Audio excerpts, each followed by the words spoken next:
Pour celles qui voudraient faire le châle perlé que je vous ai présenté il y a quelques cours, je vais vous donner quelques indications de base là, pour arriver à le faire. Je sais que le fait que ce soit en anglais, ça pouvait rendre certaines parmi vous réticentes. Donc, je vais tenter de vous expliquer un petit peu la base de ce patron-là, qui est quand même pas trop compliqué à faire. Donc, là, j'en ai déjà de fait, mais je vais vous expliquer comme si je commençais au premier rang. Donc, le premier rang, bien, une fois qu'on a joint notre tricot en rond, au premier tour, ce qu'on doit faire, c'est qu'on doit faire un jeté. En anglais, c'est marqué YO pour Yarn Over. Donc, c'est de passer le fil autour. Ça, c'est la première maille qu'on va faire comme ça. C'est qu'on fait notre jeté, c'est-à-dire on tourne le fil autour de notre aiguille. Ça va créer une maille.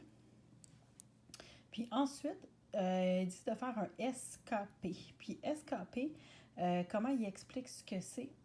C'est-à-dire, on doit glisser une maille à l'endroit. Donc, on en glisse une à l'endroit. Ensuite, on tricote la suivante à l'endroit. Puis, on prend la maille qui a été glissée. Puis, on la fait passer par-dessus, comme ça. Donc, ce que ça fait, c'est qu'on a créé une maille, puis après ça, on en a enlevé une. Donc, on va toujours rester avec le même nombre de mailles totales pour notre tour, parce que chaque fois qu'on en crée une, on en enlève une autre après. Sauf que ça va créer des espèces d'ouvertures. Je ne sais pas si vous voyez, là, il y a comme, c'est ajouré ici. Puis c'est grâce à nos jetés, puis les SKP. Donc ça, il faut le faire 15 fois. Donc, on a fait un, on fait un autre jeté. Ensuite, on glisse la prochaine maille. On tricote la suivante. Puis, on passe la maille par-dessus. Ça en fait deux. On va faire le troisième. Un jeté. Maille glissée. Maille tricotée. On passe par-dessus. Quatrième, jeté. Maille glissée. Maille tricotée. On passe par-dessus.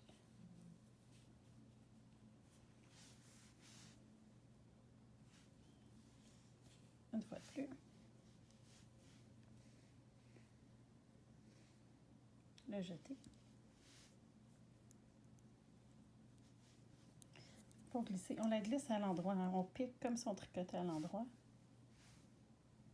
On glisse.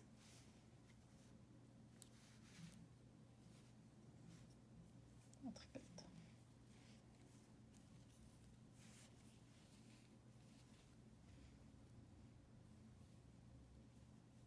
Après l'avoir tricoté, il faut le passer par-dessus. Donc, on fait ça 15 fois. Puis après, tout le reste du tour, on le tricote à l'endroit. Donc là, je ne le ferai pas devant la caméra pour tout le 15, mais si vous voyez, après, c'est juste des mailles à l'endroit.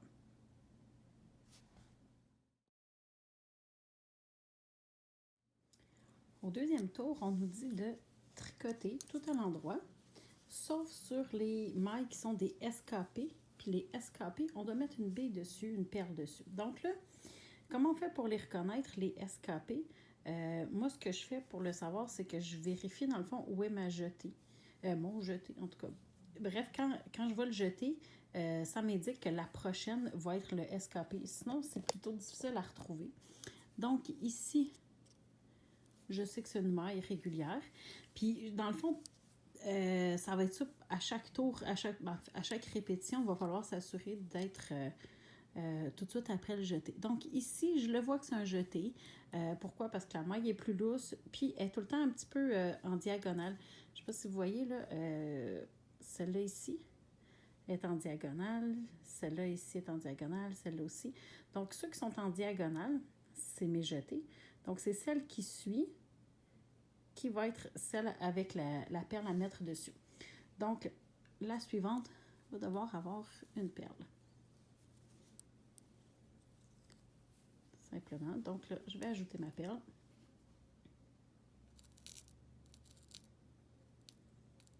Puis pour la technique du perlage, vous pouvez regarder la vidéo qui parle de ça un petit peu plus en détail, là, mais c'est pas mal la même chose sur le même projet. Donc, j'enlève ma maille de l'aiguille avec mon crochet. Puis sur mon crochet, j'ai ma perle. Je tire un peu vers le bas sur mon fil pour être sûr qu'il reste coincé dans le petit bout du crochet ici pendant que je vais passer ma perle. Donc là, ma perle est en train de glisser comme il faut. Je remets ma maille sur l'aiguille, puis je vais la tricoter à l'endroit, normalement.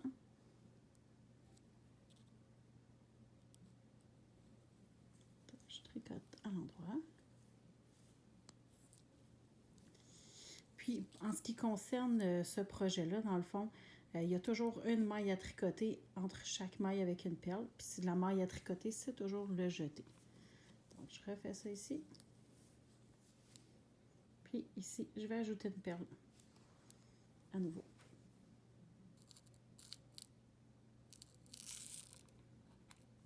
Donc, j'ai la perle sur le bout de mon crochet. Je vais sortir ma maille de l'aiguille. Je tire sur mon fil pour pas qu'il retombe. Je tire dessus pour être sûr qu'il soit bien coincé. Je vais passer la perle. Et je remets la perle. Pas la perle, mais la maille sur l'aiguille. Donc ça, on fait ça sur toutes les mailles qui sont des escapées, sauf la dernière. Ce qui veut dire qu'on va avoir 15 perles à mettre pour chaque rang qui est perlé. Donc, une fois qu'on va avoir fini ça, c'est-à-dire rendu ici, donc on voit ici, là, il va y avoir notre dernier, pas notre dernier jeté, mais on a un jeté ici. Ici, on va mettre une perle. Ici, on a un jeté. C'est un autre escapé, mais celui-là, on ne met pas de perle. Puis après, on fait juste tricoter à l'endroit tout le reste du tour, jusqu'à la fin du tour. Le tour suivant, ce qu'on va nous demander de faire au rang 3, là, le tour 3, ça va ressembler beaucoup à ce qu'on a fait au tour 1, c'est-à-dire qu'on va aller refaire encore des jetés puis des escapés. Je vais essayer juste de vous montrer à partir de où on va être rendu. Donc, dans le fond, on va être revenu ici au tour 3. Puis au tour 3, on a dit de tricoter jusqu'à la première maille avec une perle. Donc, première maille avec une perle. Dans notre cas ici, ça va être celle-ci. Donc, notre première maille qu'on va avoir avec une perle, bien, avant de la tricoter, c'est là qu'on recommence à faire pareil comme au rang 1, c'est-à-dire qu'on va faire un jeté, un escapé, un jeté, un escapé 15 fois. Puis on finit à l'endroit. Donc, ça résume le châle perlé, comment le faire pour faire les 3 tours. Mais en fait, après ça, on fait juste tricoter le tour 2 puis le tour 3. Le tour 1 n'existe plus parce qu'il est comme intégré dans le tour 3.